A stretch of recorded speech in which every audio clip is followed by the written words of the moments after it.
അസ്സലാമു അലൈക്കും വറഹ്മത്തുള്ളാഹി വബറകാതുഹു.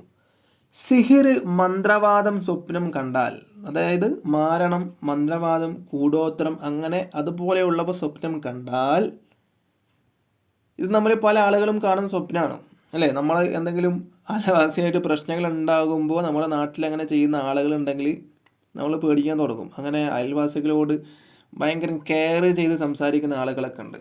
എല്ലാ അയൽവാസികളും അല്ല കേട്ടോ, ചില അയൽവാസികൾ. അപ്പോൾ സിഹിർ എന്ന് പറയുമ്പോൾ പല ആളുകൾക്കും വിശ്വാസമില്ലാത്ത കാര്യമാണ്. റസൂലുള്ളാഹി സ്വല്ലല്ലാഹു അലൈഹി വസല്ലമ തങ്ങളുടെ കാലത്തെ ഈ സിഹിർ കൂടോത്രമുണ്ട്. റസൂലുള്ളാഹി സ്വല്ലല്ലാഹു അലൈഹി വസല്ലമ തങ്ങൾക്ക് പോലും ഏറ്റ കാര്യമാണ് സിഹിർ. ചെയ്താൽ 100% ഫലിക്കുന്ന സംഭവമാണ് സിഹിർ. മാത്രവുമല്ല, അത് ചെയ്ത ആൾക്ക്, ചെയ്യിപ്പിച്ച ആൾക്കും അല്ലാഹു സുബ്ഹാനഹു വ തആല തൗബ ചെയ്താൽ പോലും പുറത്തു കൊടുക്കില്ല എന്ന് പറഞ്ഞ സംഭവമാണ് സിഹിർ.